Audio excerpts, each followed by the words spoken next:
Oh god. More, always messier and messier.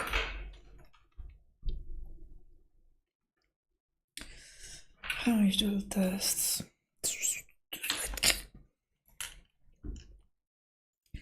I have the sensation that YouTube bot will die. How many notification do I get? This seems to be working. Oh, that is red. No, no, no, no, no, no, no, no, no, no. I hate that. I hate that so much.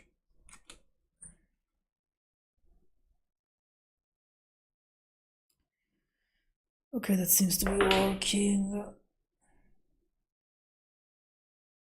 Pretty messed up. What the fuck is this seat? It's strange.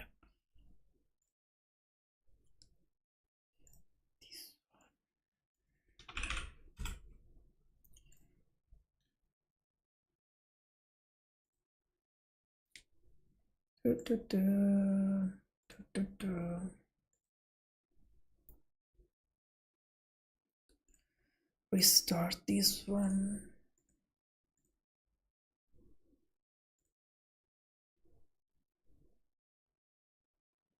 Okay.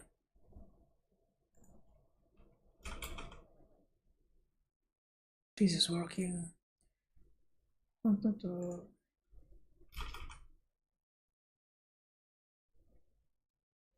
Perfect. This also.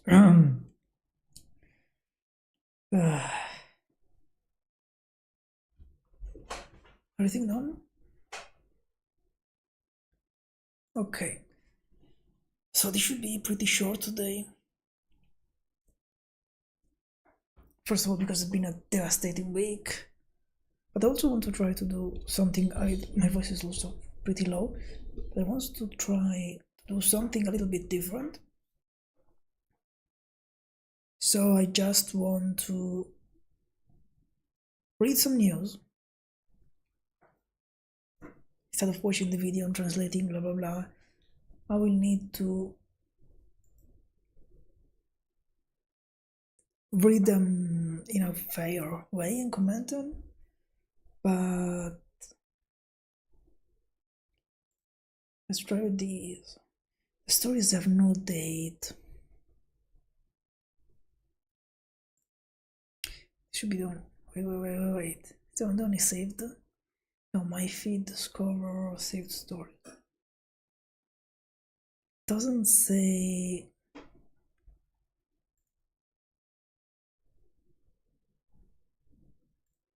The date.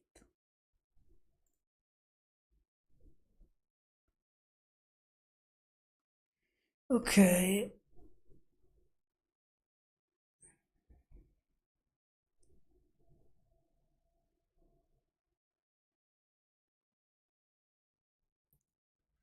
Let me make. Let's see if I can set the mouse as visible.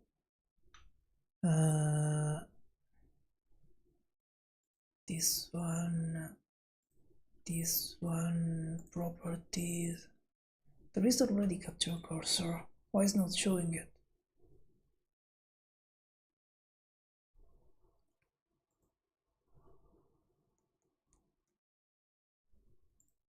It's just not working for. No. It's not. Okay. This will be annoying. But not terrible. Not terrible. My god, I cannot speak. Sorry.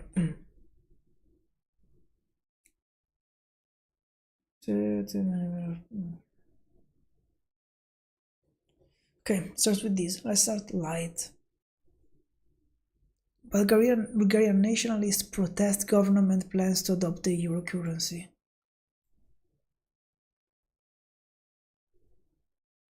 Let's see if we can get an article translated. Mixed factuality. High factuality.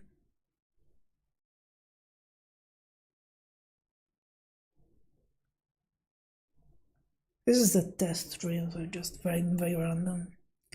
Associated Press. Very high factuality. Deutsche Welle is the DW.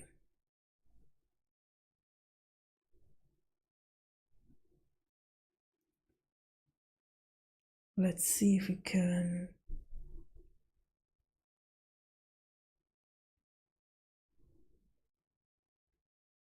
Look at this one.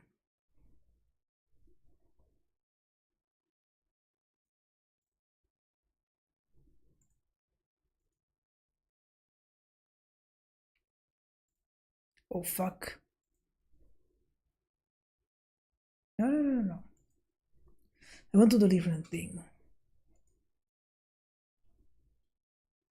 Copy link.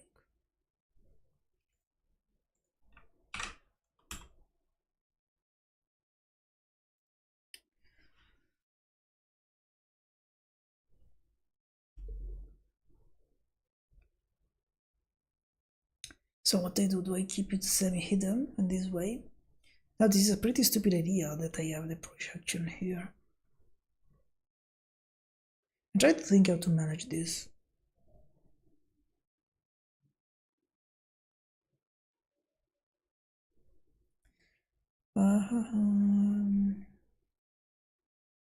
And thinking. Intensely thinking.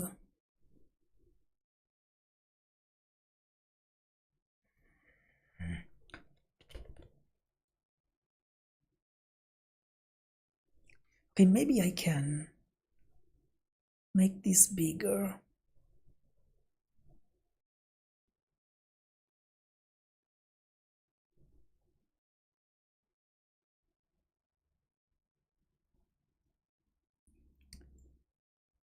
My opinion is that this is the best strategy if I do this.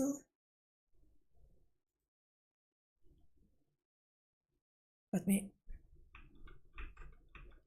Okay, this should be a moderately good idea. Should not be reading that this too easily, probably, but it is fine.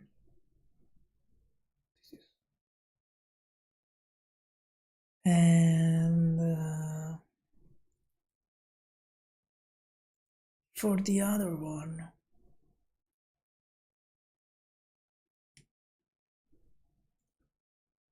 this one, maybe I should resize it.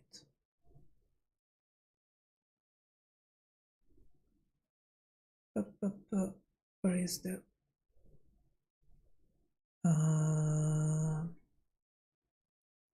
this one?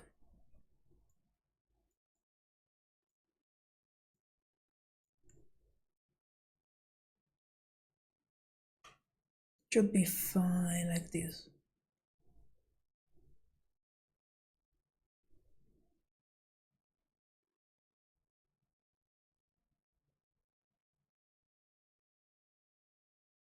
Probably should zoom to make it a little bit readable.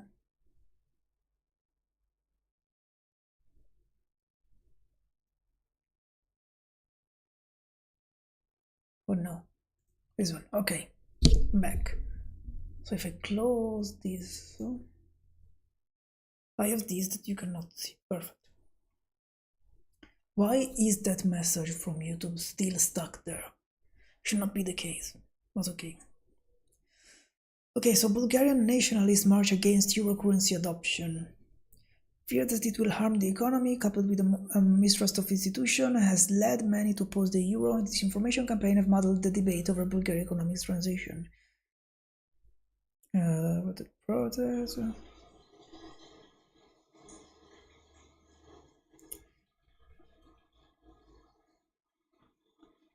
It comes months after Bulgaria, along with Romania, were admitted to the Schengen area. So, just to give context, recently Bulgaria and Romania have joined the Schengen area. They were part of the European Union since a long time, I guess, but they joined just recently the Schengen area because they were vetoed by some other countries because of reason like I think for the Schengen area was like some job related issues, like they would have had immigrants from those regions and blah blah blah.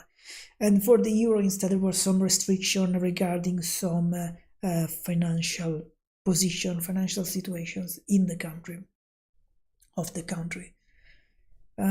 So now they're instead joining also the euro, and there's been this manifestation against the joining the euro. Apparently, most of people in Bulgaria, according to the surveys, are against joining the euro, but the government did that anyway, and it's reasonable decision.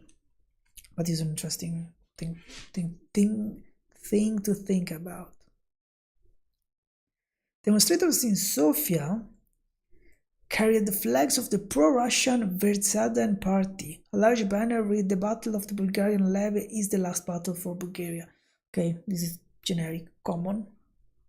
It's interesting, of course, this is saying obvious, but how these against Euro manifestations are always supported by pro-Russian parties.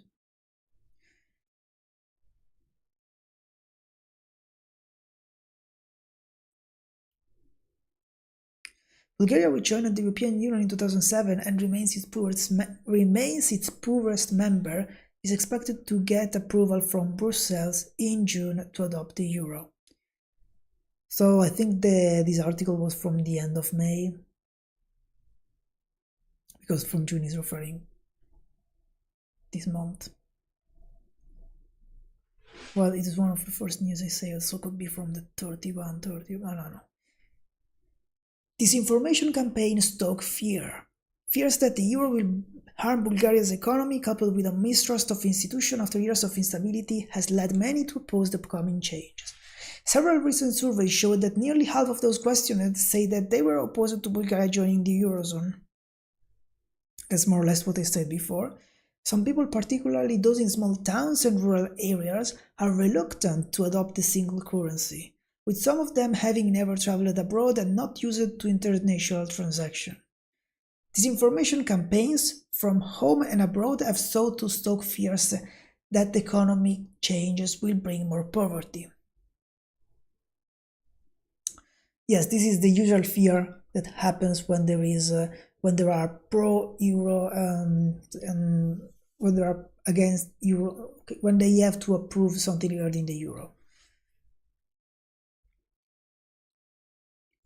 Or when they have to manifest against the euro for countries that have already joined it. The same target people. It's very pan-European issue, let's say. It's interesting how homogeneous are in those behaviors. It's very spread the idea that the euro is going to weaken the country, especially for certain categories like small business owner workers, stuff like that. And is an issue. Bulgarian president rejects euro. Among those who are against the adoption of the euro as a currency is Bulgarian President Rumen Radev. He has proposed the referendum on the currency earlier this month, citing public concern over inflation and purchasing power. Radev also said the government had not implemented needed measures to allow the most vulnerable to withstand the shock of euro adoption. The pro-European majority in Bulgaria's parliament rejected the referendum proposal, accusing Radev of acting on behalf of Russia. Okay, this is an interesting scheme.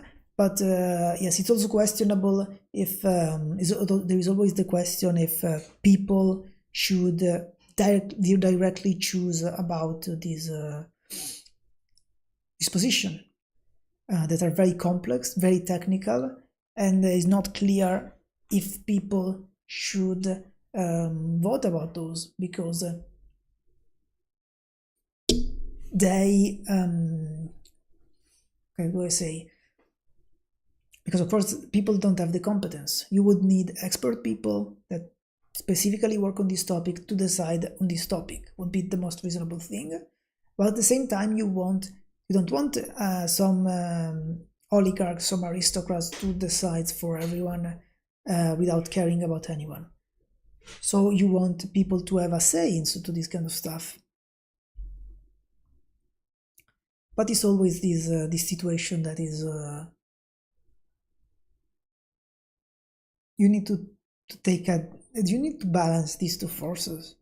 So the question is it fair to prevent a referendum, or is it fair to ask a referendum so to impair something and exploit the popular vote?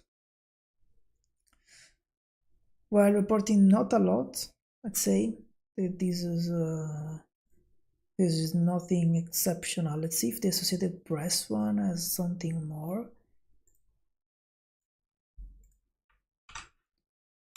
I have to be very quickly so to it's about the manifestation. It's very short. Nothing interesting, I'd say. We can synthesize this here. Maybe let's see if there is something. Maybe there are some related news somewhere. Bias distribution, rapid bias, factuality.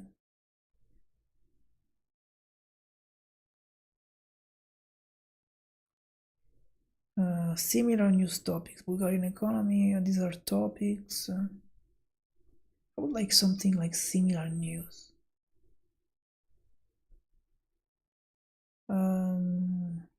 No, there is not anything like that. Or similar topics. Although, if I go to Bulgaria politics,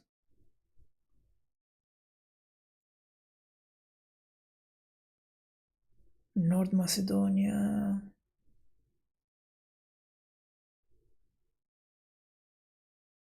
oh, interesting news, but I don't think I have time for those.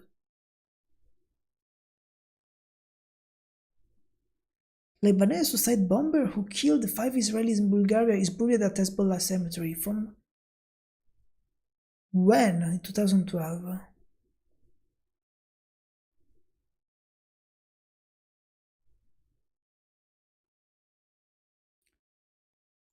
Okay, let's go to try to find the next news.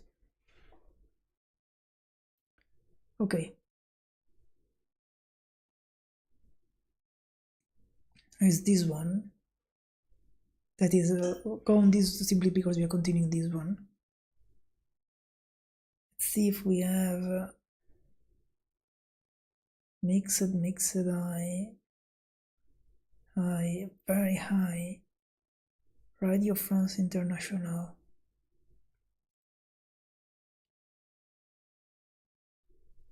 Spiegel. There is something. The Straits Times, never heard about it. High factuality. Reuters.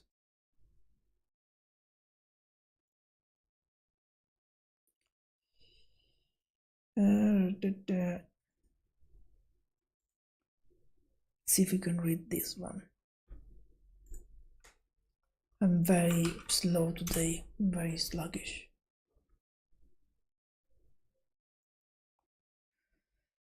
Who gives Bulgaria green light to adopt EU from start 2026?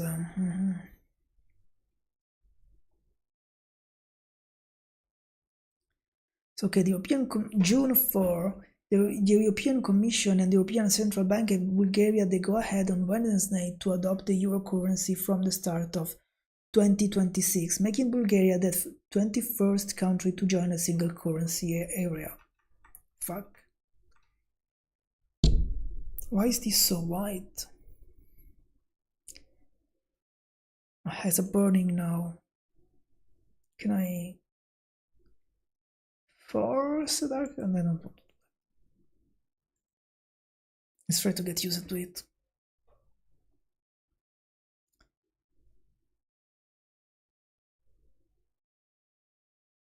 Okay, formal criteria. Europe, Bulgaria is ready. Integrated market with the EU. Congratulated Bulgaria. Bulgaria is thriving. Okay, Bulgaria has been striving to switch its left currency to the euro ever since it joined the European Union in 2007. But after such a long wait, many Bulgarians have lost the initial enthusiasm, with 50% now skeptical about the euro, according to a Eurobarometer poll in May. Some Bulgarians fear the currency switch will drive up prices.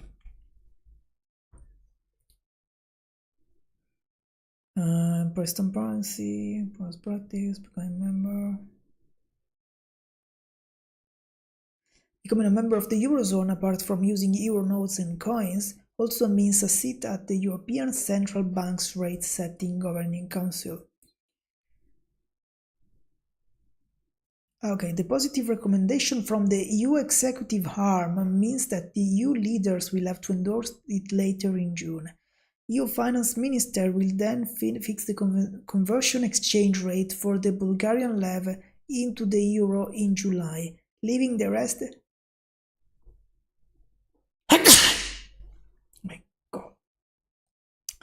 leaving the rest of the year for the country to technically prepare for the transition.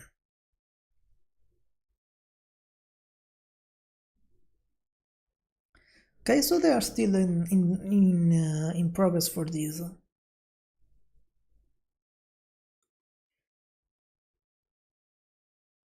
Meeting the criteria. To get a positive recommendation, Bulgaria has to meet the inflation criteria, which says that the euro candidate cannot have consumer inflation higher than 1.5 percentage point above the three best EU performers. Best EU performers? That's very strange. So they have to have inflation.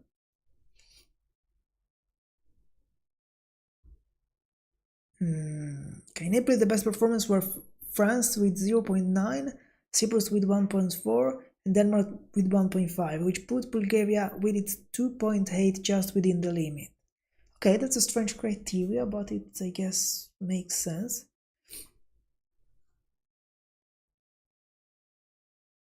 I'm trying to think about these criteria. It's strange. The euro candidate country also cannot be under the EU disciplinary budget procedure for running a deficit in excess of 3% of GDP. Bulgaria meets its criterion with a budget deficit of 3% actually 3% in 2024 and 2.8% expected in 2025.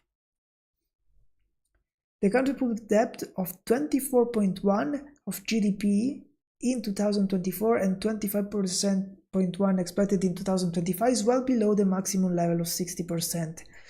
All of these criteria, Italy is not passing them. And its long-term interest rate on bonds is well within the 2 percentage point. Long-term interest rate on bond is well within the 2 percentage point margin above the rate at which the three best inflation performers borrow. Oh, it's referred to the best inflation performers. Very complex criteria. Inflation. Oh, I hope this doesn't. I'm afraid it's some. Italy 1.7. Okay, that's strange. That's very low. I mean, inflation rate, I guess it's yearly, right? 2%.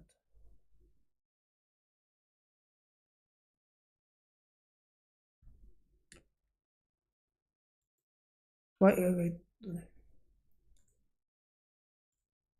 Inflation rate. My God, we were printing a lot of money at the time.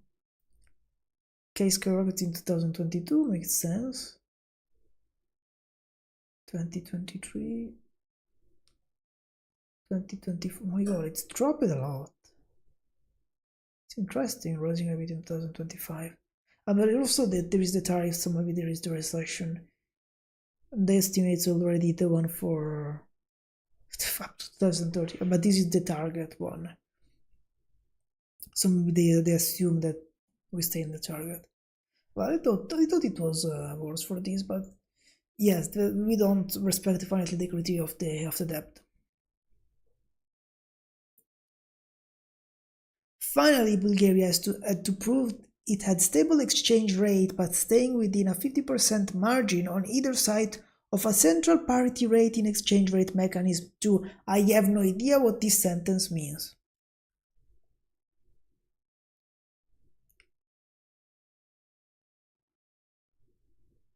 I can understand the first part, but I don't know what is the exchange rate mechanism. Is this referring to 50%? Not sure. I mean, I guess the exchange is referring to exchange for to other money. Okay, maybe it needs to be stable enough.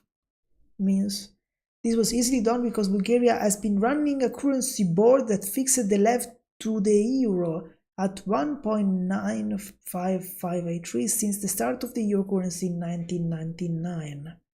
Okay, so yes, stability of the money, of the coin. Bulgaria's euro adoption will come 3 years after the last eurozone expansion, when Croatia joined the single currency grouping at the start of 2023. The accession of Bulgaria into the eurozone will leave only 6 of the 27 EU countries outside the single currency area: Sweden, Poland, Czech Republic, Hungary, Romania, Denmark. Okay, all these countries. I keep forgetting Poland is outside of the eurozone, but also Hungary. If you put them on a map, they're pretty eastern. There is Sweden and Denmark. Then there is Poland, Czech Republic, Hungary, Romania. Also pretty chunky countries. Interesting. None of them have any immediate plans to adopt the euro, either for political because they do not meet the required economic criteria. I think Denmark is the only one that hadn't planned ever to join at all, but the others in theory at some point were supposed to join.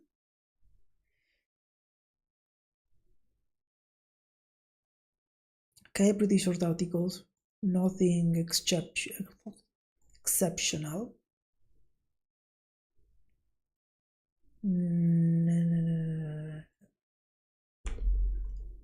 Better go to the next news. I don't think. What the fuck did I click? Okay.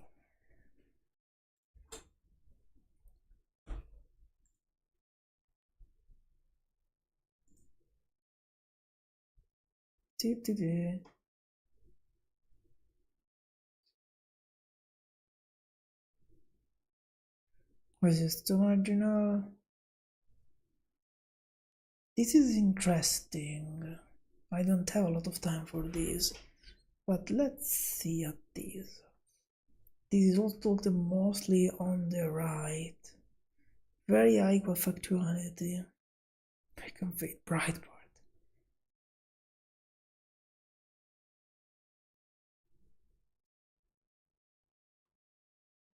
They're very mixed. This one very high. Translated. Is this Chinese or Indian?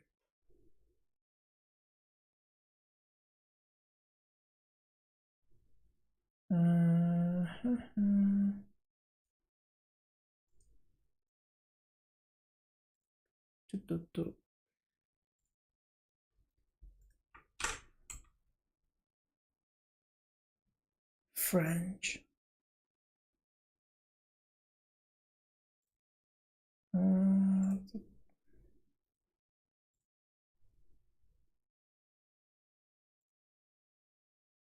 I have no idea.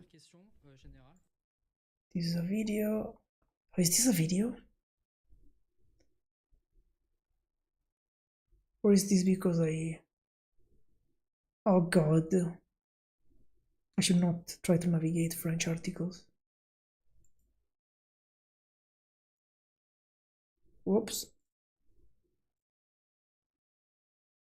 If I click this. Yes, it is a video. Let's maybe skip this one. They're all mixed except for TF1, so I'm not sure if it's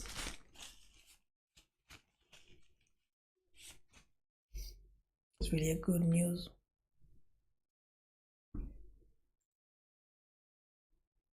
I should not click directly, I should open in a new tab.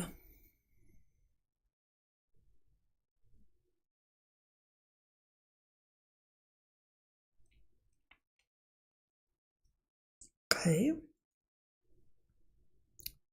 Not sure if I want to read this. This is conservative leaning. Wow, is MSNBC mixed factuality? Incredible. Sometimes mixed factuality is the biggest bullshit or the most reliable. The spokesman review.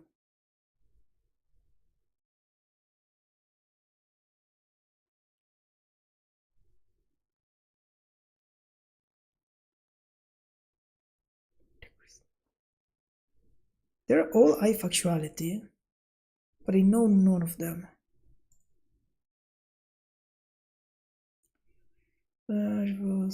Tertu's all very local journal and religious journal.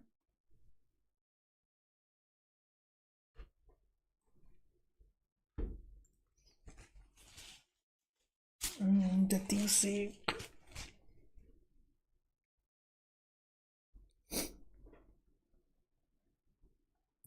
let's read the news here. The Washington State Catholic Bishop filed for the lawsuit on May 29, 2025. The Tacoma challenging the new law requiring priests to report suspected child abuse even if learned during confession.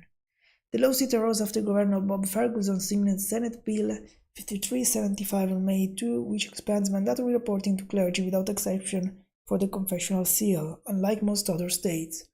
Represented by the Becket religious liberty firm, the bishop argued the law forces priests to violate nearly 2,000 years of church teaching or face criminal penalties including jail and fines. Mark Rienzi called the law about jailing priests for following the church's ancient faith practice, and the lawsuit claims the law constitutes religious discrimination violating the First Amendment. Well, I don't know. I don't know if on religion basis you should be allowed to do whatever you want and not testifying for something that terrible that could be happening. Letting that happen might not be really a good idea, might not be a fair approach. So maybe it's good in this way.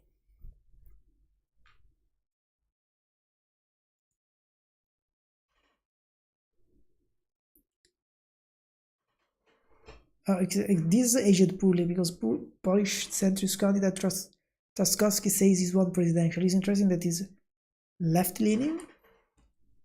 These news are not a lot reported by the right, but at the end it won the other one.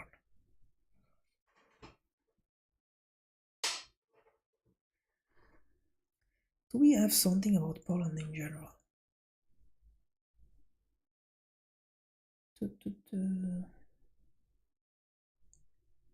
Near Thai, but it should be Polish politics.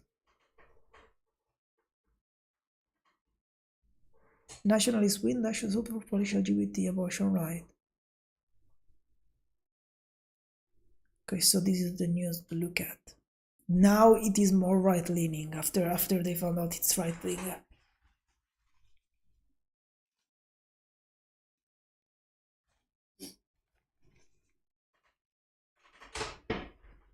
Oh, my neck.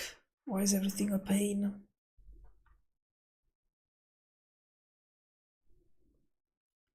What the fuck are all these articles?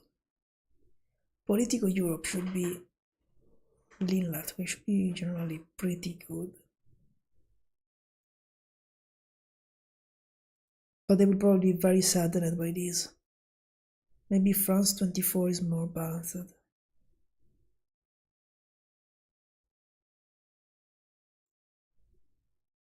Okay, France 24. Pum pum pum.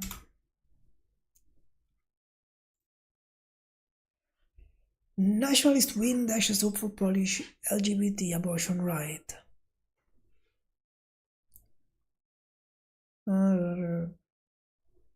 Polish abortion right activist Justyna Wydrzynska fought back tears as she recounted learning that the nationalist candidate had won Sunday's presidential election in Poland, which has near total abortion ban. Okay, so summary before reading this, the context. Poland had for quite a lot a government and the president that were very right-leaning. They were with Hungary the most right-leaning government in Europe, especially the most problematic in Europe in terms of human rights and what are called civilian rights, so rights for LGBT people and stuff like that. Very conservative, religious in theory, and they promoted some very strict laws. I think there are some areas free of LGBT. I don't really remember what they are, so I don't want to comment much about it, but it's something very strange in the European Union. And they have a strict abortion ban that is near total, as they say here. So there was this set of laws that were pretty intense, pretty right-wing. So, and it was also creating problem in the European Union, because when you want to pass a law in the European Union, you need at some point the agreement of all the states. And if a single state doesn't agree with that, this motion is rejected. So there is always generally one, like either Poland or Hungary in the past, that was blocking this kind of stuff. That was they were all opposing resistance. Then the right-wing candidate lost against the centrist or leftist candidate, as you want to see it. Generally, we call it centrist. That is Donald Tusk, and he's now the prime minister of Poland. So they thought, okay, now it will be more pro-Europe and less, and will dismantle this conservative structure that has Poland. Unfortunately, the president of Poland was still from the Conservative Party, and the president has veto rights on internal laws, from what I understood, so they cannot pass anything without the approval of the president. So basically, apparently, they are pretty stuck on this, and the great opportunity was now, because now if they elected finally one of their own party, they could have passed several laws and changed actually the structure for Poland. But they lost, and they lost very in a small amount. I mean, it was a very close run, but they lost. So it's a problem, because now they might not be able to pass anything still, because the presidents can veto everything. Karol Nawrocki, backed by the right-wing opposition, said during the campaign he would not sign into law bills to relax anti-abortion rules or induce civil union for LGBTQ people. For activists who have been campaigning for years to secure such changes in the predominantly Catholic country, this victory has dealt a severe blow.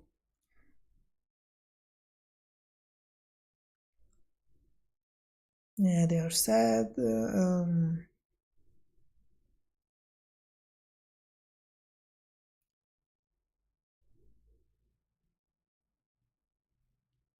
Abortion center. Abortion is normal. Abortion is normal. Okay. Nawrocki rival, pro-Euro mayor of Warsaw, Rafał Trzaskowski, had pledged to accelerate the process to allow legal abortion by repealing the law that frequently called it medieval.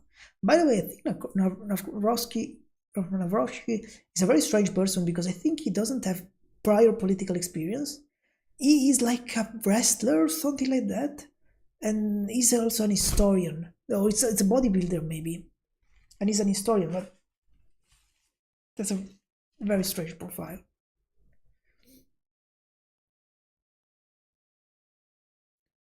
Okay, so veto against abortion.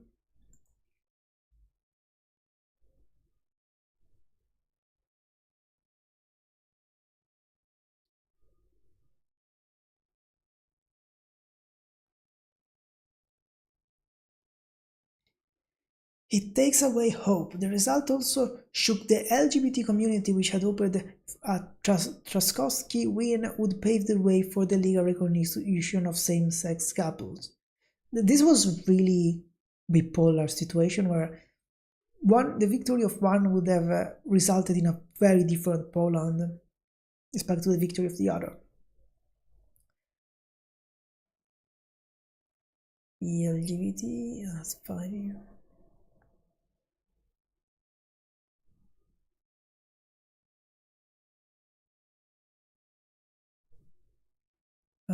There are voices of these activists.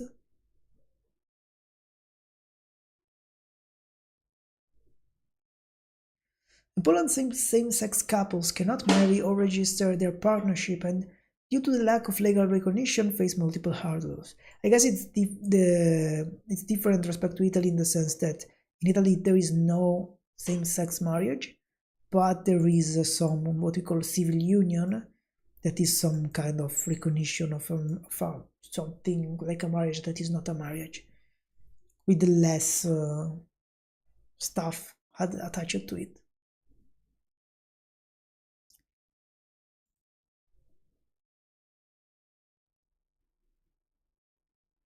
These range from the obligation to pay inheritance tax in case a partner dies to obstacles to visit each other in the hospital. Zipula, who in 2024 suffered a massive stroke and he's still in recovery, witnessed the problem firsthand. His partner was only allowed to his bedside after a formal permission was granted by Zipula's mother. But that's not what adult life is about. When you are in your 40s and your mom decides whether your partner can visit you or not, he said. Yes, that's pretty stupid.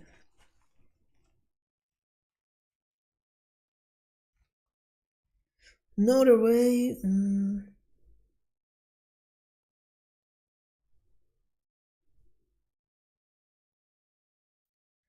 Was not taken by surprise. We know that LGBT community issues are not priority issues at all in every election, he said.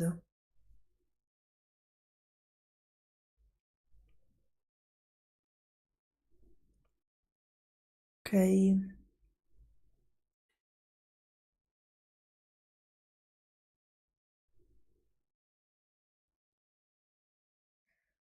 Wallace voiced fear of the far right being empowered by the election result and of revealing the dark times of rampant anti-LGBT hate speech all over again. It's quite terrifying, but also I think it could be a signal, a spark to mobilize against, Wallace said. Well, that's an interesting perspective because, of course, now if they lost also the president's place, maybe they would have been like, oh, we lost, people don't want this, so we should try a more moderate approach. Since they won, maybe they will not do that. Instead, they will keep being super harsh, or maybe next time people that really want will be upset with this state will be mobilized even more. I don't know. This is a very useless comment from my side.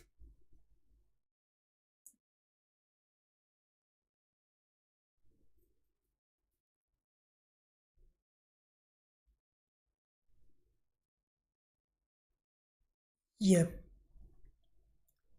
Not a super lot on this news again. Whoop, whoop, whoop. Let's see this one.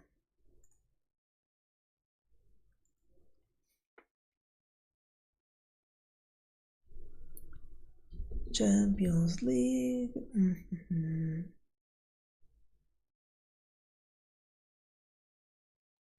Is el país French or Spanish?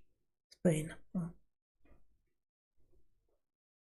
It's strange that is the first source in this.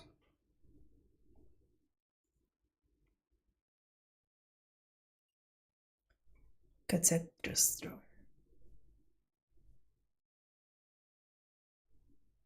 Wisconsin State Journal. What the fuck?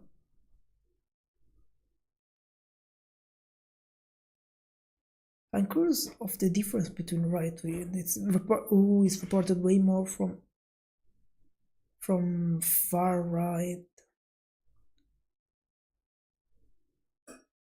and rather than far left. Is the Hindu left? Seriously?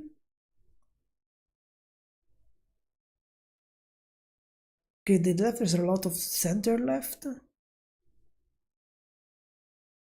while the right has okay, even less, let's say, because let's be honest, this is 5 and the right versus 4. Okay. Typically.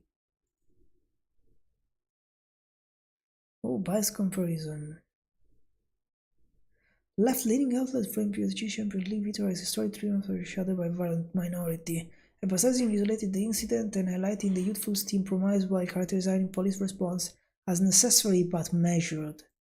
In stark contrast, right-leaning coverage spotlights the extensive chaos, 700 fires, 560 arrests, and barbarians taking Paris hostage, deploying emotionally charged language that signals deep concern about lawlessness, political vision, and governance failure, even linking unrest to political symbolism like Palestinian flags. Center outlet adopt a measured tone, condemning unacceptable violence and supporting law enforcement without politicizing the arrest. That's a bit unfair, I guess.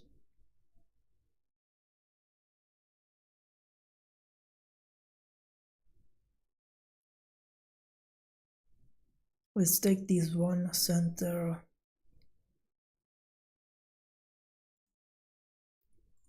Pam pam pam pam pam pam.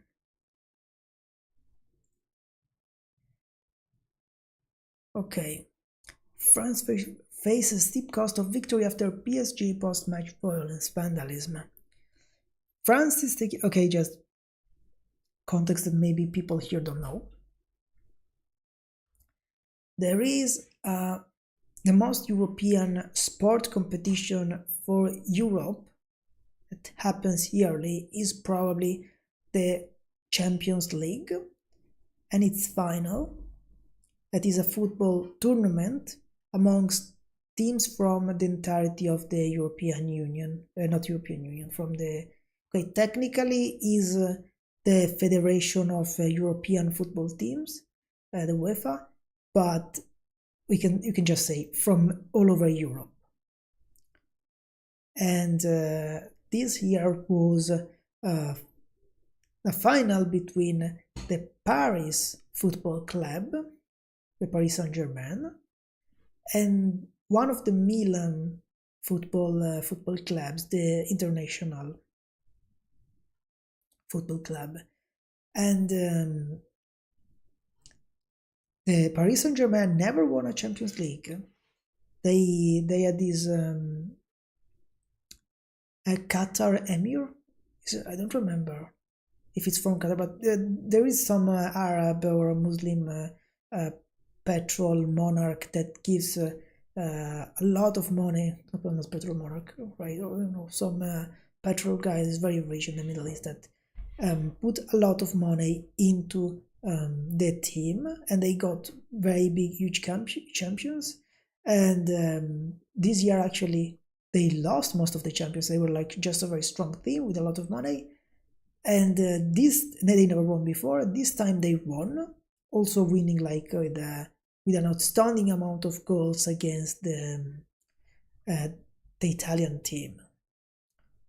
So in this situation, they should make a celebration. But what happened in Paris is actually a disaster, and you will read about it. France is taking a hard look at the fallout from what should have been a night of unbridled celebration, as the country reckons with the violence, damage, and loss of life that followed the Paris Saint-Germain empathic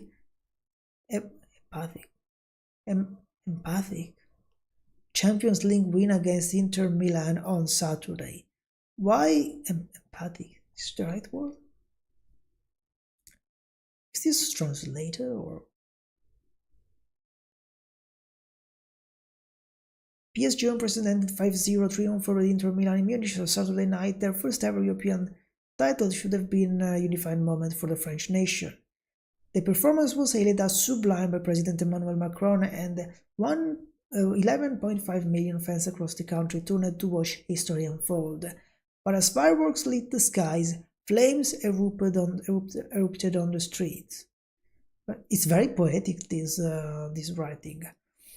By Monday, the post-match glow has faded, replaced by a somber nation reckoning. Why was that so poetic? 2 killed and 100 arrested. It's interesting the structure of this article respect to the Italian ones, I guess. You can see already why Italy is where we are going. Nearly 600 arrests were made across the country, with 79 people detained in Paris alone during the second wave of disorder on Sunday. In total, more than 200 vehicles were tortured, businesses vandalized, and fireworks turned into dangerous projectiles, including one that left a police officer in an induced coma. The violence claimed 2 lives. A 17-year-old boy was fatally stabbed in Dax in the southwest, and a 23-year-old man died after being struck by a vehicle in central Paris. Okay, I thought both of them actually happened in... Okay, no, because I've seen another accident. It was not in Paris, but I think the family didn't die. It was just very messy. But I think that the chaos was not only in Paris, but it was all over in France. Dozens of police officers and firefighters were injured in the unrest. Malicious intent. Ahead of the march, Paris police prefect Laurence Nuens went to the Avenue des Champs-Élysées to inspect the system and to greet the law enforcement and emergency service in place, as posted on X. Okay, this is context. However, speaking to RTL radio after the game, Nunes said that many of those arrested had no real connection to PSG of football at all. PSG is the team, Paris Saint-Germain. The Paris police chief mentioned 4 or 5 incidents of looting during the weekend, specifically that the services are in the process of compiling an exhaustive inventory of the damage to business. And there is quite a lot of it. We saw a resurgence of individuals driven by malicious intent. Nunes said public order was restored by dawn, but damage had been done.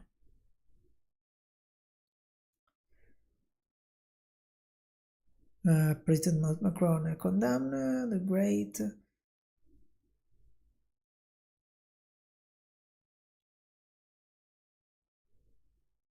Iran looked to score political points. Iran, I guess, is Rassemblement National, so it's translated to National Rally.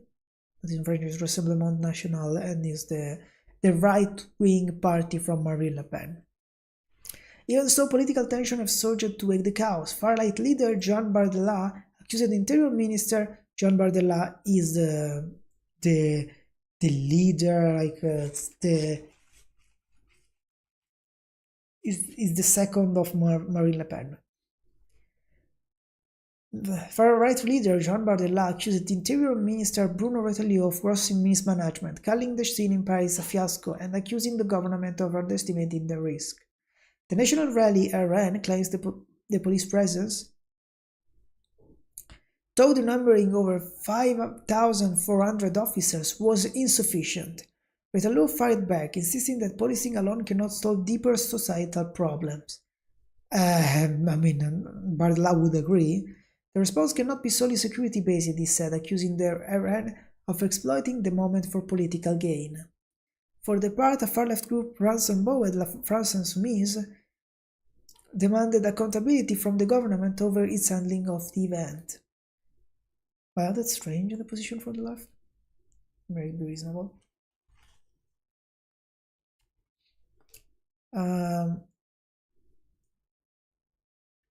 Is interesting that I think the right wing would agree on that this is not just something that you fix with the police. Very interesting if there is some different point of view.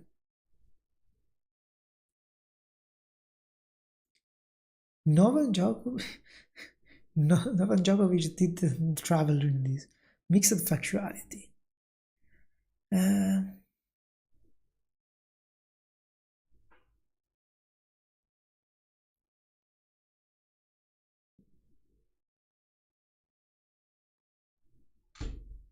What article? ZDF. Let's see, let's see if we can.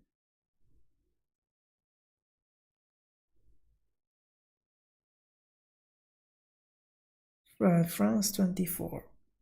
Let's see if we can. Pum pum pum pum pum pum pum.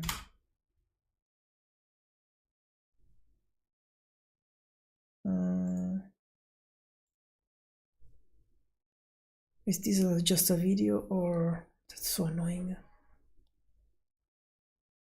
What's the later color?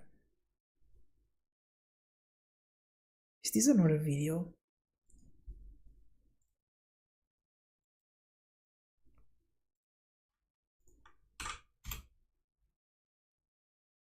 Okay, we have to translate from the French.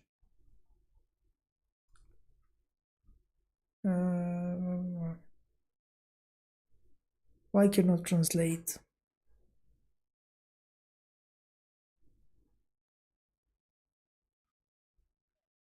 There is a translator here.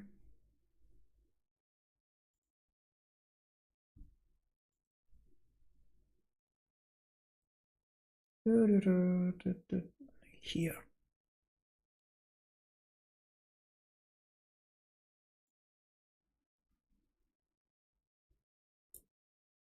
Why is not translating anything?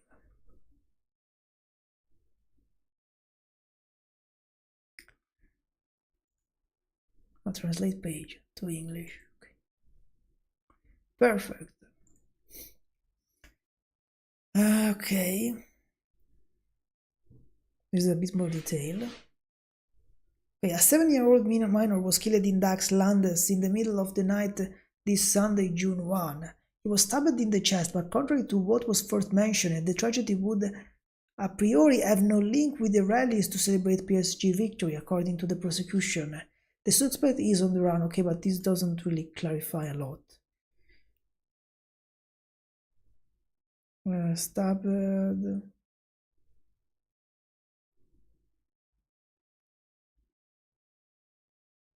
Not linked. Why this remains? Why this remained French?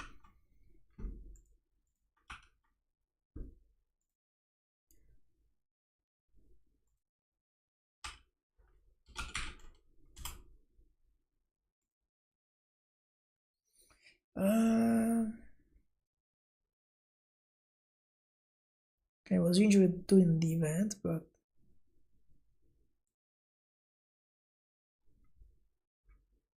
okay. Okay, let's read it. Between 10 50 past 10, can we say that? 10 to 11 p.m. and 11 p.m., while several hundred people were on the place on Place de la Fontaine, showed in Dax to celebrate the victory of Paris Saint-Germain. A minor male aged 17 was seriously injured by several blows to the bladed weapon. That's probably the translation that gives this strange wording. Whereas the magistrate in press release, according to information from TF1 LCI, the victim was stabbed in the chest, quickly transported to the hospital. She succumbed to her injuries shortly after 1 a.m. I guess it's translating for the French, from the French, and it is the victim. The victim is feminine, but it's not. Elle succombe because I don't think, because the victim is female as a noun, but the subject in this case is male, I think. No?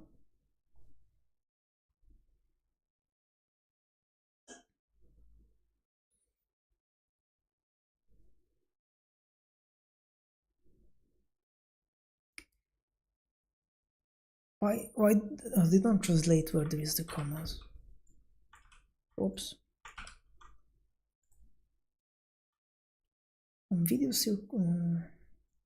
A video circulating on social networks showed more generalized brawl, but the fact that not linked to it at the stage of the investigation, right? Public prosecutor Bruno Fontaine elements collected made it possible for most to an individual action. It seems unrelated. I mean,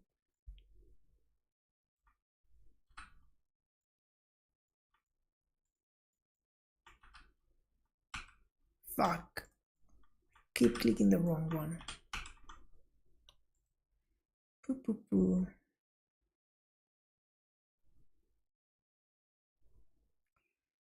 This is investigating. Okay, this is about this specific topic.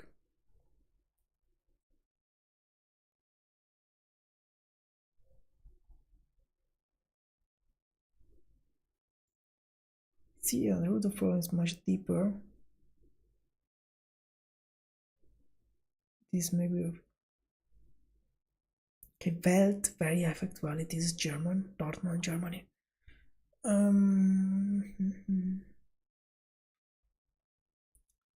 Yeah, let's start this one that is very high factuality. Very quickly, probably. This is a video. Oh my god.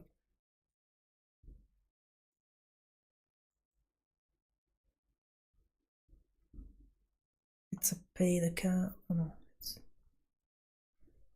Okay, this is not a good idea.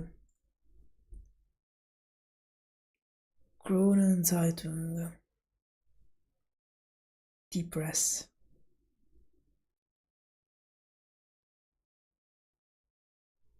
LaVerità.info doesn't seem very reliable. In fact, mixed factuality. Mixed factuality is actually pretty garbage, I would say, in general. And factuality is like meh.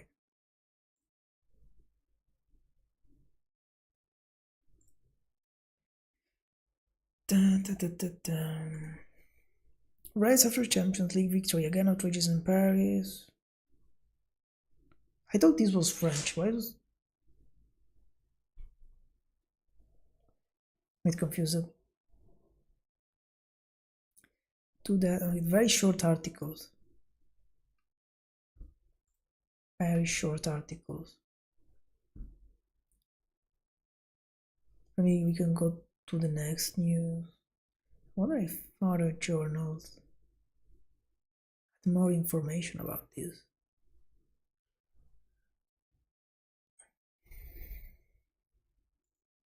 Okay, let's keep the news.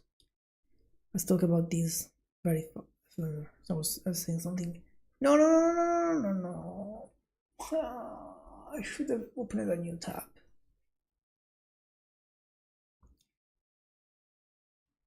Multiple people set on fire in attack at Colorado March for Israeli hostages. Suspect arrested, police say.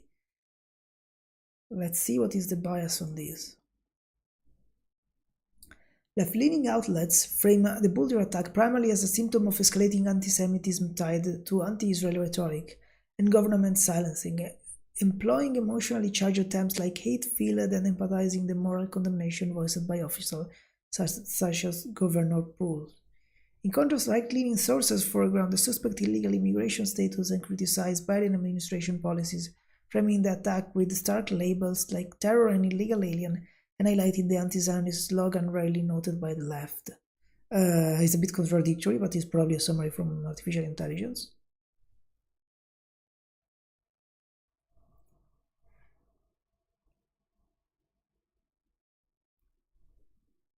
It's more okay. The far left is not talking about it. Very interesting.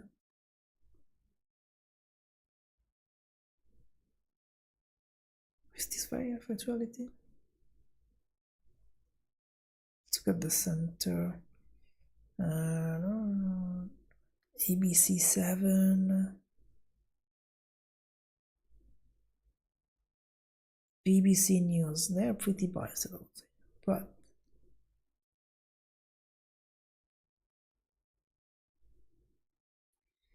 Tracy and BBC. Uh, pum, pum, pum, pum, pum, pum, pum, pum. Suspect in Colorado for attack planned for a year. Wow. A man accused of throwing Molotov cocktail at demonstration attending a march for Israeli hostage in Colorado on Sunday is planned the attack for a year, investigators say. That's interesting. Mohammed Sabri Soliman, remember that I think that this happened to not manifestation, to a, God's good to say in English, a gathering that was happening every week for remembering, talking about the hostages. Mohammed Sabri Soliman, at 45, who is charged with the federal hate crime as well as state charges of attempted murder, assault, and use of an explosive device, made a brief appearance in court on Monday. Officials say the Egyptian national targeted a group of pro-Israel protesters at an outdoor mall in Boulder and shouted "Free Palestine" as he threw incendiary devices, injuring 8 of them. At least 16 unlit Molotov cocktails were found nearby afterwards. Investigators say he targeted the group after finding them online.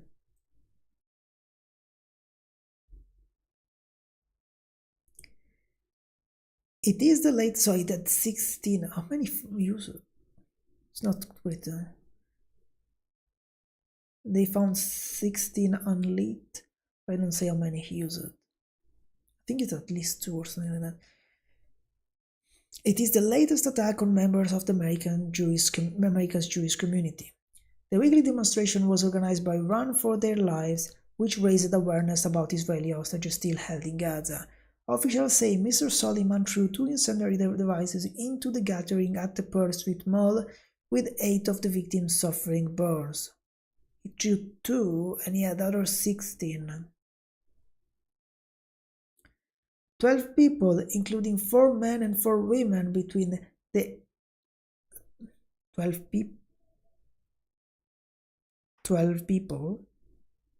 What are 4 men, 4 women, and the other are what? 4 non-binaries, 4 children, I don't know what they mean. The ages of 52 and between the ages of 52 and 88 were taken to the hospital with injuries ranging from minor to serious. Official people say there were 8 victims, but on Monday 4 more came forward with minor injuries. Again, victim not in the sense of death, but in the fact of affected. So maybe it's 4 men and 4 women because they were the first 8 that they talked about. What we know about the attack in Colorado: the eldest of the victims is an Holocaust survivor, Rabbi Israel Wilhelm, the Chabad director. What a name, Chabad.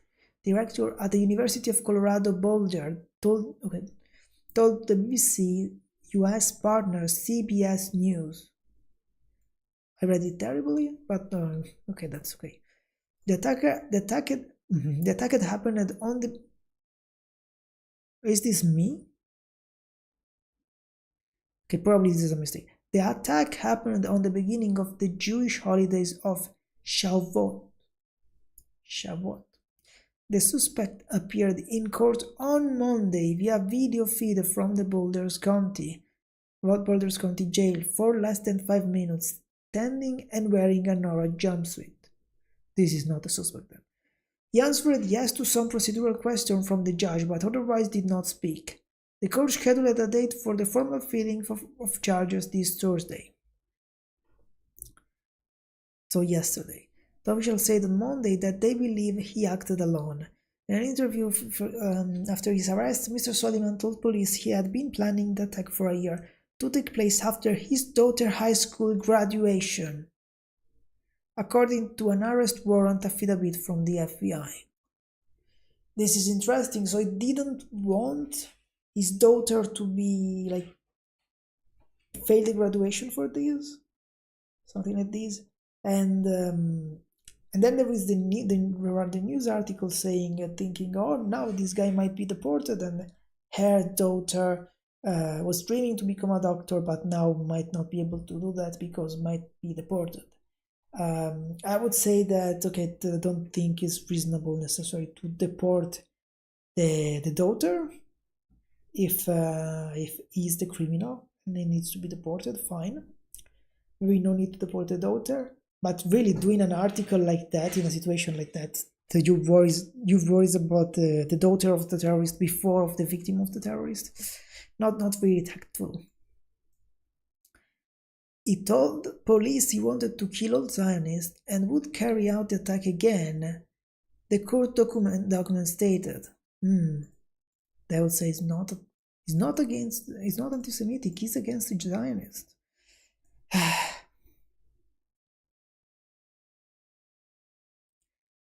In addition to the unlit Molotov cocktails, backpacks with sprayers containing octane gasoline was found nearby. I partially saw the video, it didn't do a lot in the video. I was just screaming, why didn't do anything though? Mr. Soliman dressed up as a gardener with an orange vest to get as close to the group of the people as possible, according to the police. It's interesting, how do you transport 16 Molotov cocktails close to that place? I mean, maybe it's just because like they occupy a lot of space, I guess. Like a bag is enough for 16. I think 16 is all. 16 unlit, so it was 18 total. He said he's been watching YouTube videos on how to make Molotov cocktails, according to the affidavit. Investigators say he told them he learned to fire a gun in hope of obtaining a concealed carry permit, but ended up using Molotov cocktails because his immigration status prevented him from accessing firearms. Interesting. Mr. Soliman drove from his home in Colorado Springs to Boulder, arriving 5 minutes before the group meeting, according to the court document. He allegedly said he bought petrol on his way to the attack. Is this referring to the petrol that was found in the nearby thing? According to the FBI, throughout the interview, Mr. Soliman said he hated Zionists and targeted them because they need to stop taking over our land. Is he Egyptian, right? Which he said was a reference to the Palestinian territories. Mr. Soliman allegedly told officials he left his iPhone hidden in a desk drawer with messages to his family, wife and 5 children. His wife later brought the iPhone to officials, according to court document. Law enforcement officials said on Monday there was no previous indication that the defendants were a threat.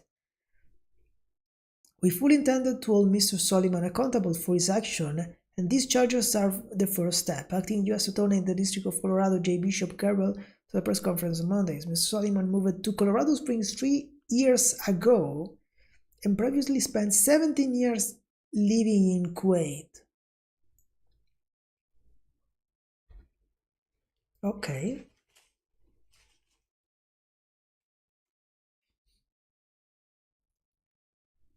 In 2022, Mr. Soliman arrived in California on a non-immigrant visa that expired in February 2023. Multiple sources have told CBS News.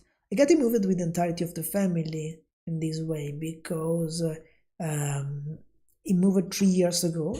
If the daughter graduated, the family is not referring to her graduating from kindergarten. Homeland Security officials said he filed for asylum a month after arriving, but did not provide details about the outcome of that immigration case or whether it was resolved. President Donald Trump Deputy Chief Staff of Policy Stephen Miller, so we don't know technically if it was legal or illegal at this point.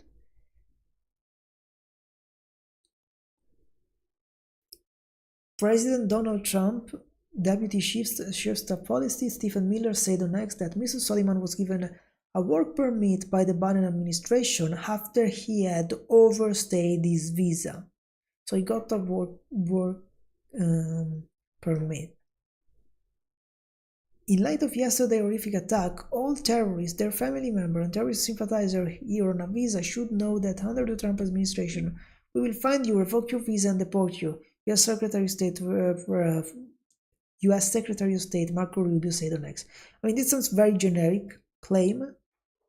How do you find them? I mean, you don't seem capable to find them before doing the attack. Do you kick out everyone that is illegal, that has overstayed their visa? Or any other criteria? Mr. Sullivan has been working as a food delivery driver for Uber since 2023, a company spokesperson told to CBS. According to the company, when he began working for them, he met all Uber requirements, including passing a criminal and driving history background check, providing a photo ID, and holding a valid social security number. Trump said in a social media post that attacks like this, like the one Mr. Sullivan allegedly carried out, would not be tolerated. This is yet another example of why we must keep our borders secure and report anti-illegal American radicals from our homeland, he said. The Jewish community in the US has faced a series of attacks during the war in Gaza. Last month, two Israel embassy aides were shot and killed outside of Washington, D.C. Capital Jewish Museum. Investigators said the assailants shot Free Palestine. In April, the suspect firebombed the residence of Pennsylvania Governor Josh Shapiro, who is Jewish. Officials say they were considering hate crime charges.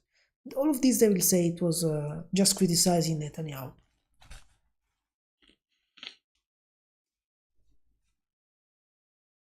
The Israel-Gaza war began on 7 October 2023 when Hamas launched a cross-border attack, killing about 1,200 people and taking 251 others hostages.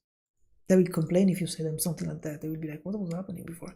At least 470 people have been killed since then in Gaza as a result of Israel military campaign, according to the territory Hamas-run health ministry.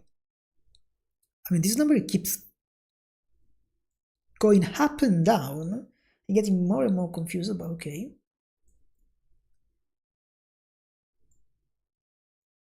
This is another article.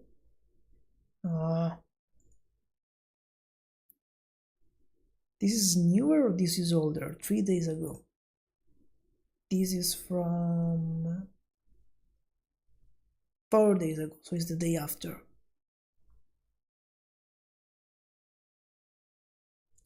This is what we read before.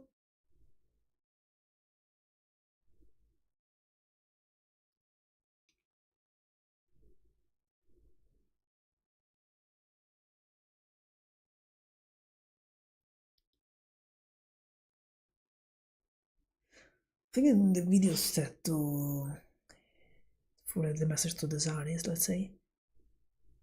Not repeated. That is what we read before. Who are the victims? There are 8 victims, aged between 52 and 88.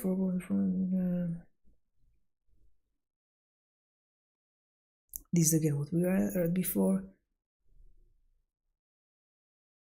Warriors run for their life. Okay, maybe that's a bit of context. Run for the Life holds walking and running events around the world calling for release of Israeli hostages held by Hamas, according to their website. People have forgotten about their existence at this point. It says its events are not protest but peaceful walks. Their website says that's reasonable because they are not protesting. Who against who you are protesting for the liberation of them? Their website says there are currently 230 active groups around the world, with the majority in North America and Europe. The group meet once a week for 1 kilometer walk wearing a red t-shirt. They also carry national flags of the citizen who are amongst the hostages still held in Gaza. The Run for Their Lives Instagram account has more than 6,000 followers, not a lot. Their Facebook group has more than 2,000 members. The movement was started by a group of Israelis in California, but local events are independently led, according to their website. What is happening now?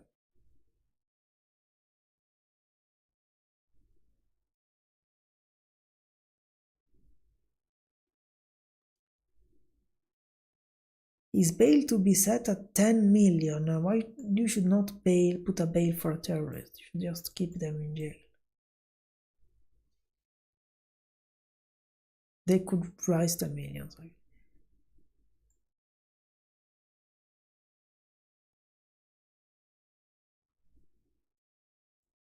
Community investigation. Working. How is the Jewish community responding? Israel Foreign Minister Gideon Sa'ar released a statement saying he was shocked by the incident, which he called pure anti-Semitism. Reasonable. The Jewish community in Boulder released a statement saying, "Our hearts go to those who witnessed this horrible attack, and prayers for a speedy recovery to those who were injured. When events like this enter our own community, we are shaken. This is the second high-profile attack on the Jewish community in recent days. 2 young people were shot dead outside of a Jewish museum in Washington, D.C. by a gunman who shouted for Palestine." Of course, this is referring to the other recent terrorist anti-Semite attack. But this is not any new news with respect to the other article. I should have not done that.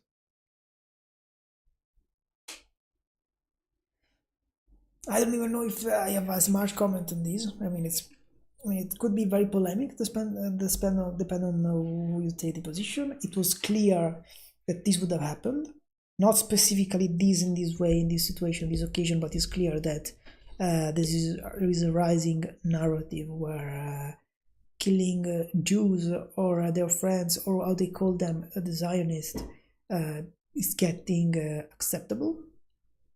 It's getting one option. There is this. Of course, the most prominent figures will say, no, this is absolutely unacceptable after something has happened, to distance themselves from this and not being charged for terrorism. But before this stuff happens, they will not talk too much about it, will not notice this, and they will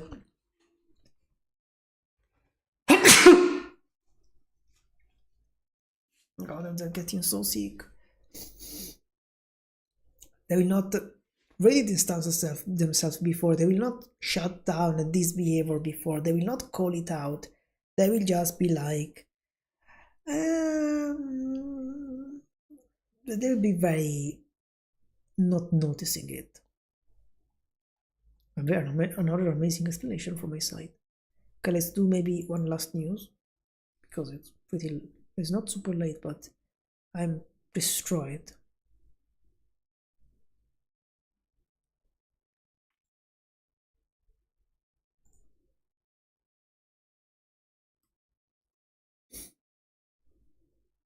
Okay, did you talk about these?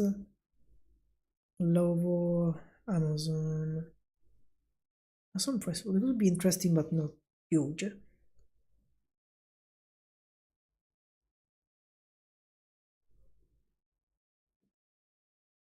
What the fuck?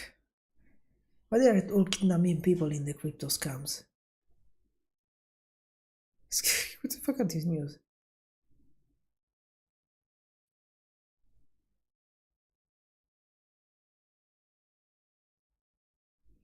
Tony Blair says business should embrace an interesting. Finally, Microsoft will stop begging you to make Edge your default browser, but not for everyone. Okay, maybe we can read about Ukrainian now. So we have the deadly Bryansk train derailment follow bridge collapse, official alleged sabotage. So we have these attacks. I think they destroyed a couple of bridges and caused an accident that it also civilian, but the big one is the surprise drone attack on an airfield across Russia and captured Ukraine wartime strategy. And then there is another attack after this one where they hit the bridge, the Kerch bridge, that is the bridge that connects Crimea with Russia.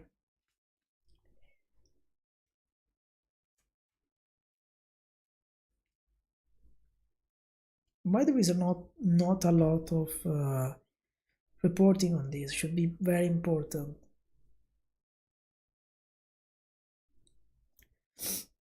Sorry.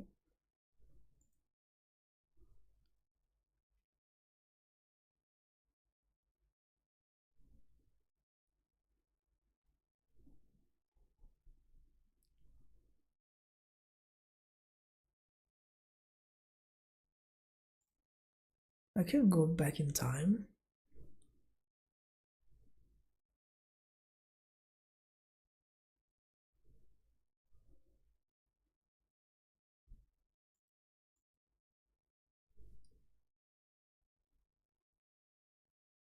Trying to find a summarized by time. No, maybe that. Oh, fuck it.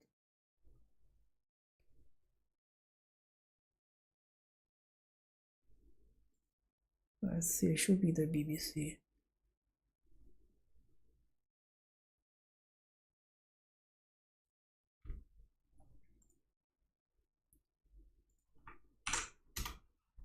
Are the surprise Harfield attack a turning point for Ukraine? Probably not.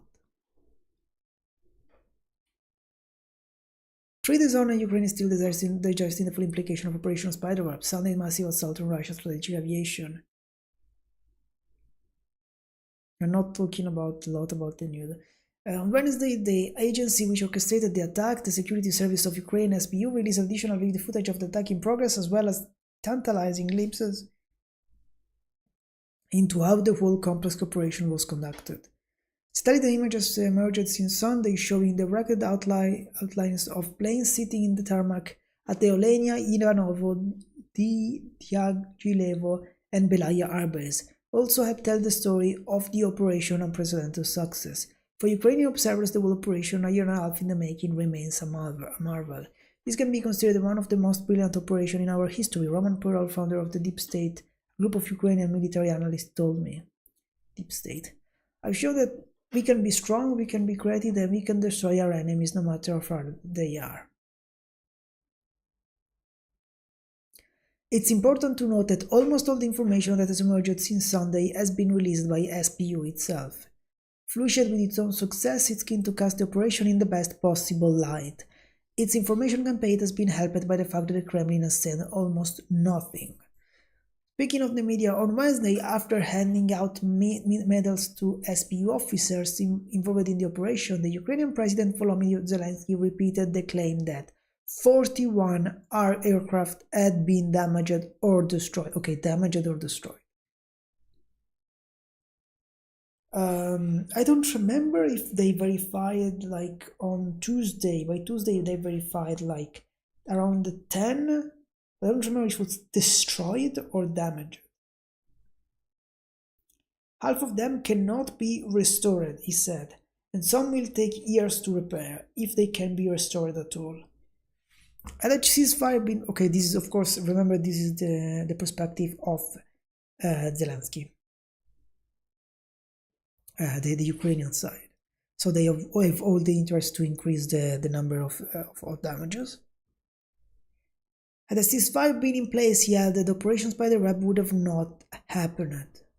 Putin will seek revenge for Ukraine drone attack, warns Trump. Satellites, these are articles.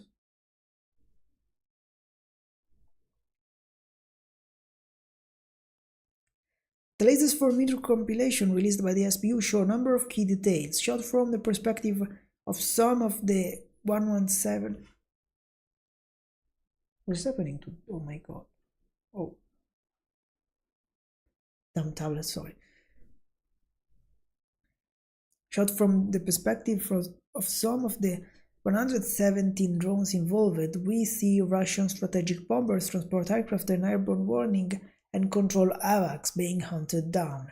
Fire can be seen raging on numerous spreads taking place. For the first time, we get glimpses under the wings of some of the bombers, revealing that they were already armed with the cruise missiles, which Russia has used to devastating effect in its air raids to Ukraine. I've seen some accounts reporting that, again, they have these... they were armed and then generally get harmed just before the attack. Also, there was reported a news that apparently Russia was preparing before the ceasefire discussion a huge operation called Zeus Lightning. I'll say it in English, I don't know. Zeus Lightning. And those bombers were loaded for this reason. Now probably is this is all I mean it's a very good propaganda move. This is very, very shocking that Russia can be attacked in this way. Probably in the terms of damage, I see an analyst saying this will not really change a lot in the war because they destroyed some bombers, but they have more bombers of those, and they can, since they normally use all of them, but they use them like in a turned way. So let's say they have 50 bombers, they use 10 every time, and then every time there are 10 different, let's say. So now if they lose 10, they will have just to keep using they will keep using the 41 left, the 40 left, 10 by the time anyway. So that will not change too much the capability of bombing if the damage are this, unless actually have destroyed 40 airplanes. That case would be more relevant. Also, it's not clear how, because some of the bases that were attacked very, very far away from Ukraine, and they were mostly used as deposits, so they had like some very old version that were not even upgraded, so they maybe some were not even active. Like I've seen reports from in this case not very reliable channel, I think, I don't remember, that they hit a couple of Havocs, but the Havocs were already dismantled Havocs, so are not functioning Havocs, but don't know. So this is a great attack, great strategy, great intelligence, but probably analysts says will not change the course of the war. And also this is probably not repeatable too much, because now the Russian will check better this kind of stuff. Unfortunately, intelligence operation, after you do them one time, might not work the same way next time. The drones may flown remotely by a separate pilot, sitting far away in Ukraine, are carefully and precisely aimed at vulnerable points, including fuel tanks located in the wings. It's interesting that they show some images, and the images probably shown where they tried to attack the drones, because there was a red X on those planes, and one of the planes was attacked on the one type of plane was attacked on the wing. Yes, generally you have fuel in the plane wing because you put there, so because it's heavy, and you want normally you have the highest up force on the wings, because the wings give you the up force, so you want the weight to be as much as possible on the wings, so you can then lift them down instead of putting the down force as close as possible to the up force. Some of the resulting fireballs also suggest the tanks were full of fuel, ready for takeoff. One significant section of the video showed drones homing in onto Ilyushin A-50's giant Havocs aircraft, first produced in the Soviet Union. Of all the aircraft targeted by Operation Spiderweb, the A-50, with its radar capable of seeing targets and threats more than 600 kilometers away, is arguably the most important. Yes, because they don't have a lot of them. Before they're not claiming here if are dismantled, I mean, were confirmed destroyed, because we have the video of the drones apparently getting close to the plane, so trying to attack it, but then before exploding you lose the connection, so they don't know if actually was destroyed or not. It's not clear what type, if those were operative Havocs or not, but I don't know. I remember that there was on Tuesday they claim a source. Someone claimed they had a source that had visioned video approaching Havocs And apparently those are the videos that now came out.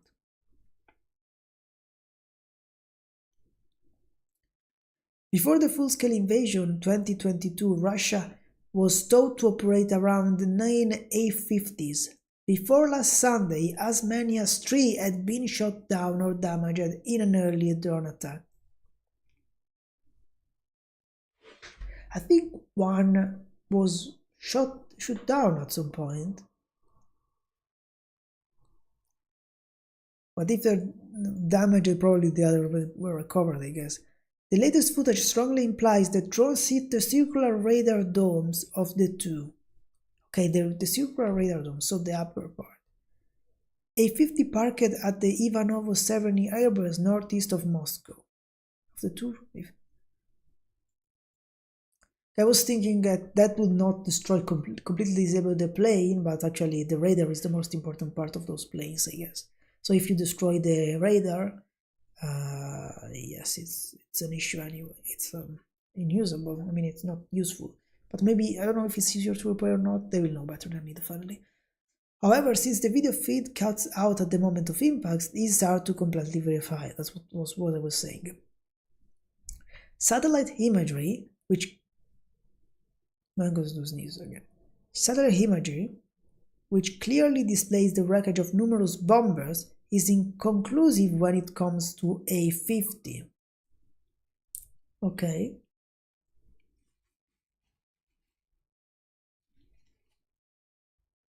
It's also, I guess, if they also hit the dome here.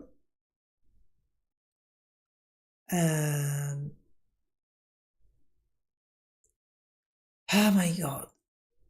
I haven't closed this, but okay, it doesn't matter. And I would use the first real image. It's relevant. If they hit this dome, probably they can still move the AVAX around. Maybe they hidden them. I don't know. Russia fleets of this but Russia fleets of this crucial high threat could now be down to as few as 4. I mean, this is assuming that all the damaged ones were never repaired, because I think 1 was downed. I don't think they completely dismantled 3 before this attack, and even assuming they completely dismantled 2 now, I don't think that they destroyed 5 in total. Restarting production of the A-50 is presently highly unlikely due to difficulties with import substitution and the destruction of production facilities, defense analyst Sergei Kuzan told me. As such, heavy loss of this type of aircraft constitutes a strategic problem for Russia, one it cannot quickly compensate for. Earlier on Wednesday, the SBO offered a brief into another Sunday remarkable feature: the use of specially constructed containers mounted on flatbed trucks to transport armored drones to sites close to the 4 Russian airbase.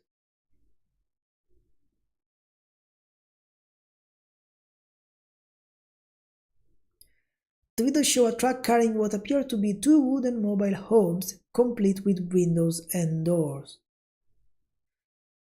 Okay. In one video, roof panels are clearly visible. Reports suggest that these were retracted or otherwise removed shortly before the attack began, allowing dozens of drones stored inside to take off.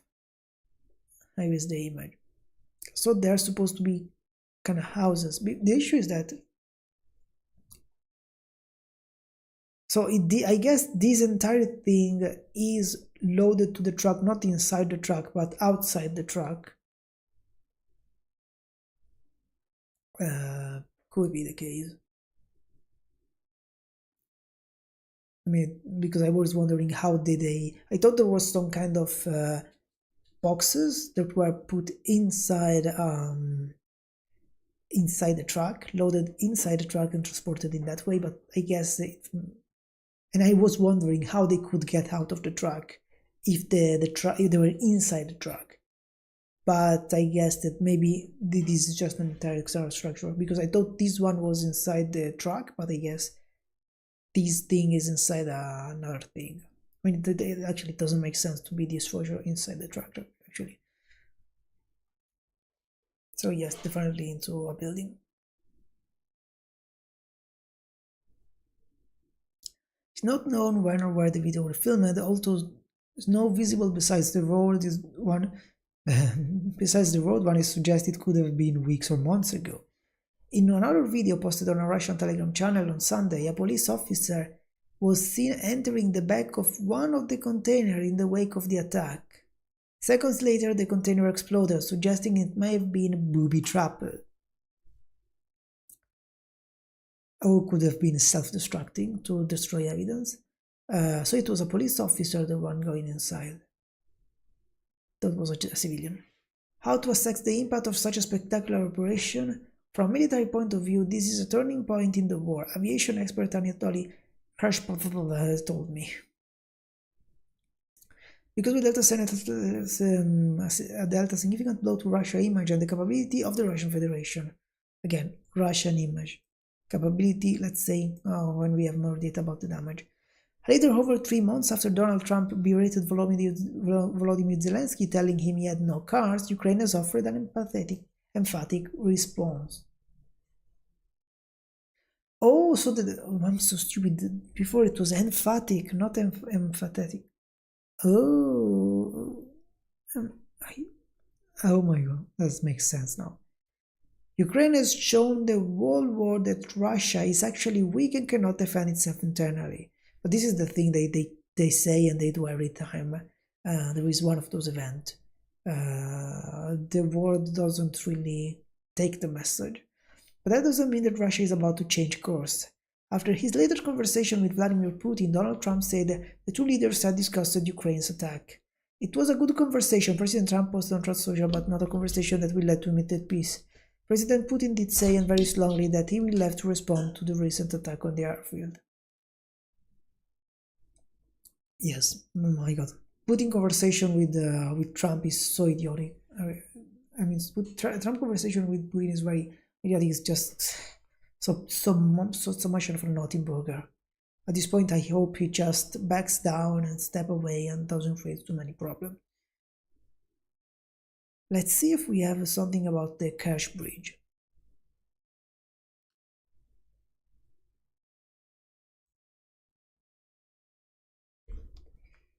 Pum, pum, pum, pum.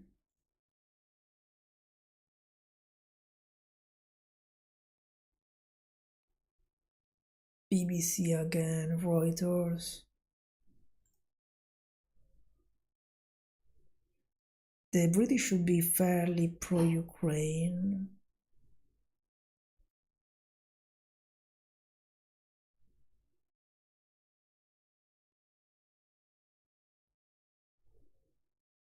Reopened.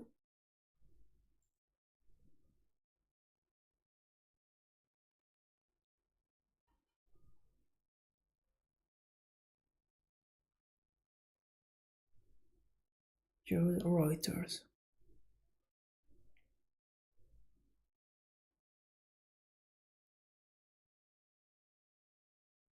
Okay, see the date now. They all 3 days ago. 2 days ago. Trump. This is super late. Let's go with that Reuters one.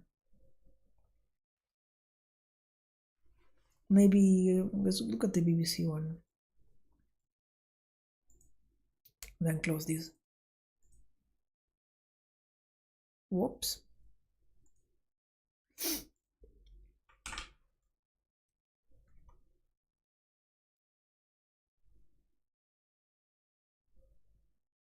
Let's see if they have.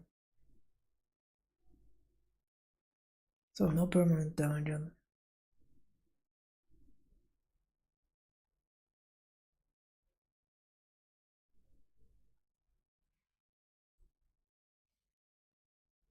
This is strange.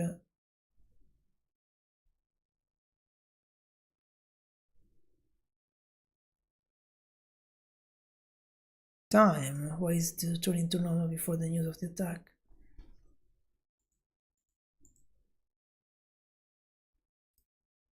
Oh, nice map, but there is not a lot of information.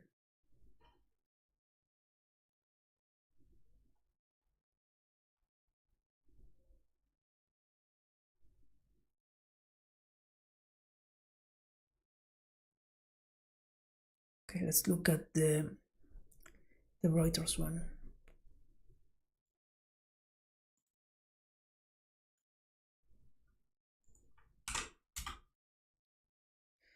Ukraine says it hit Russia's bridge to Crimea with underwater explosive. Notice that in ground news there is never the New York Times. That's interesting. Ukraine SBU security service said on Tuesday that the road and rail bridge linking Russian Crimean Peninsula below the water level with explosive. In a statement, the SBU said it had used 1,100 kilograms of explosives that were detonated early in the morning and damaged underwater pillars of the bridge, key supply route for Russian forces in Ukraine in the past.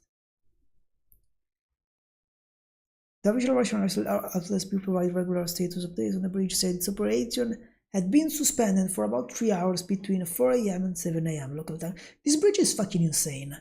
It seems that, like, I thought the bridges were so frail and so easy to destroy, but apparently nothing destroys this fucking bridge. They hit him so many times in so many different ways, and he's still there. I was thinking like just one rocket there, and everything was done. And at least was falling part of it.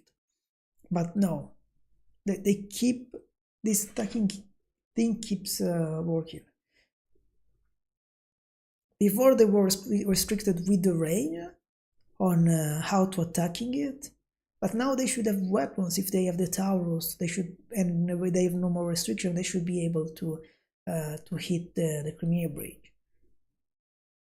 It is strange that they didn't hit it with rockets, but only with some drones and maybe some drones and with something underwater, like placed mines.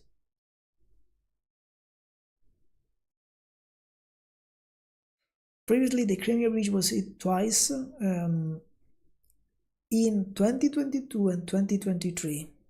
So today we continue this tradition underwater. The SBU said in his statement, adding that the operation had been prepared for several months. Did they try to hit in a different way to cause it to fall? The SBU shared the video footage that showed the explosion next to one of many support pillars in the bridge. Reuters was able to confirm the location from the structure and bearing elements of the bridge that matched satellite and infrared imagery of the area. Reuters was not able to independently verify when the video was filmed. Russian military bloggers say the attack had been unsuccessful and speculated it had been carried out by Ukrainian sea drone. I think Ukrainians say that talked about manually placed bombs. On Sunday, Ukraine launched drones in an operation codenamed Spiderweb. So, okay, this is the 19 kilometers Crimea bridge over the Kerch Strait is the only direct link within the transport networks of Russia and the Crimean Peninsula, which Moscow annexed from Ukraine in 2024. I mean, technically now they have a connection that goes from Rostov on something like that. Rostov on the Don, whatever, and goes in the occupied territories in southern Ukraine and gets to northern Crimea, and then from there gets to Crimea. The bridge was a flagship project for Russian President Vladimir Putin. It consists of separate roadway and railway, but supported by concrete leads, which gives way to wider span held by steel arches at the point where ships pass between the Black Sea and the Mother Azov Sea. The bridge was used by Russia, and notice that this attack was probably at one of the gates that leads to enter the Azov Sea. The bridge was used by Russian forces during their invasion of Ukraine in February 2022, when they crossed to reach Crimea and from there went to seize part of Ukraine, southern Kherson, and southern his Zaporizhzhia region. Okay, not great addition, this one.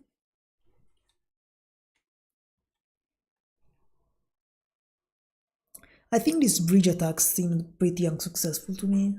When they keep attacking it and doesn't, it's just blocked for a few hours. I don't think that is a success. Well, let's see about the. I mean, there have been some sabotage in destroying bridges on the mainland that actually is technically successful, even if minor. And let's see this drone that destroyed the bombers and maybe the AVAX, how will resolve when we'll have some more better assessment on the damages. That might be more relevant or less relevant. I mean, but that is more or less the biggest news, that one. I think I can stop for now. Today, it's almost midnight. I'm completely devastated. But okay. Bye, everyone.